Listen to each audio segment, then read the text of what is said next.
podcast of the ARC Southern Maryland.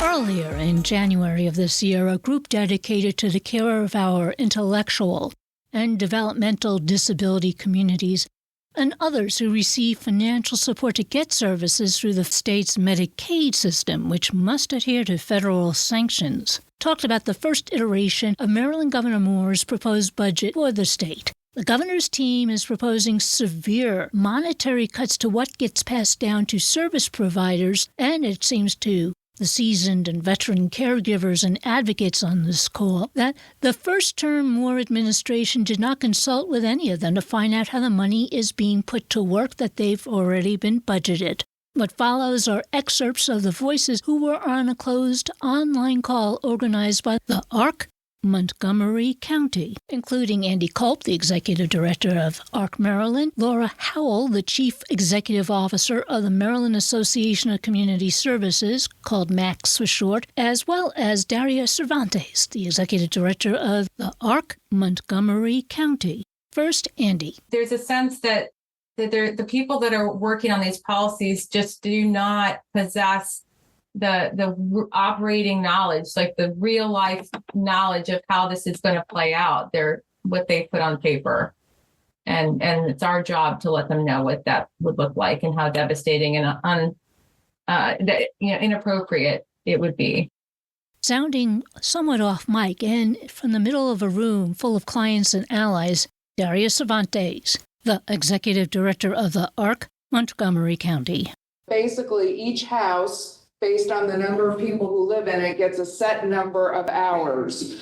We support a lot of people who are aging, and their needs have changed, as our needs are all going to change as we age, and they need more staff support. It will be a big financial hit for us if we're not able to get those dedicated hours funded. And guess what? We still have to keep people safe. We still have to keep people healthy. We still have to keep people involved in the community. So we're going to have to figure out a way to be able to pay for those unfunded dedicated hours if we can't demonstrate to the state that we have used all of the shared hours within the home. So these are really big financial implications, and not just financial implications. I mean, that's one thing. These are implications on the quality of life for people receiving DDA funded support. So this affects everybody in this room. It affects everybody joining us on Zoom, but it affects the entire state of Maryland. These are really,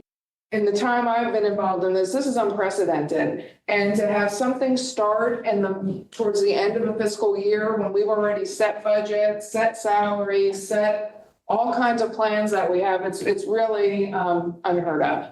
So, yeah, Daria, I was going to say, I was explaining the impact of the dedicated hour policy change proposed.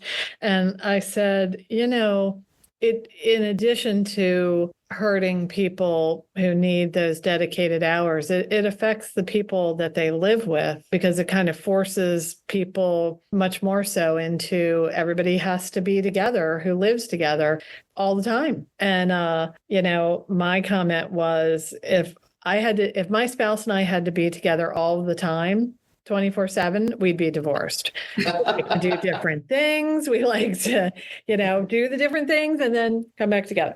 And we should not forget that the federal government passed a big, huge rule that said people who get these supports have to be given true choice. And this flies in the face of that.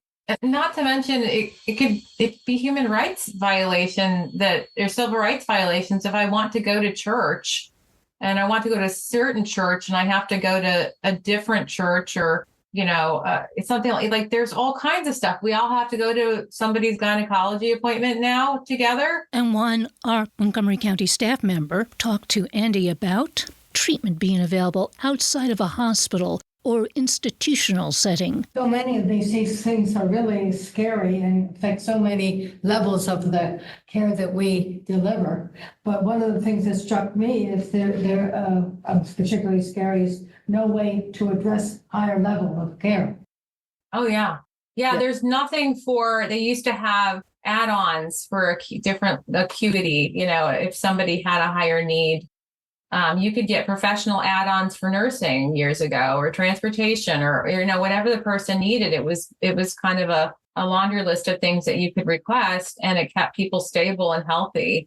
And those have been chipped away over the years, and now we're at the bottom of the barrel. Yeah. But we will be fighting this tooth and nail for sure. That doesn't mean we're going to win, but we have a lot of work ahead of us. But it is not a fait accompli yet. We've got to get through the legislative sessions. So what can you and your friends do? Speak up.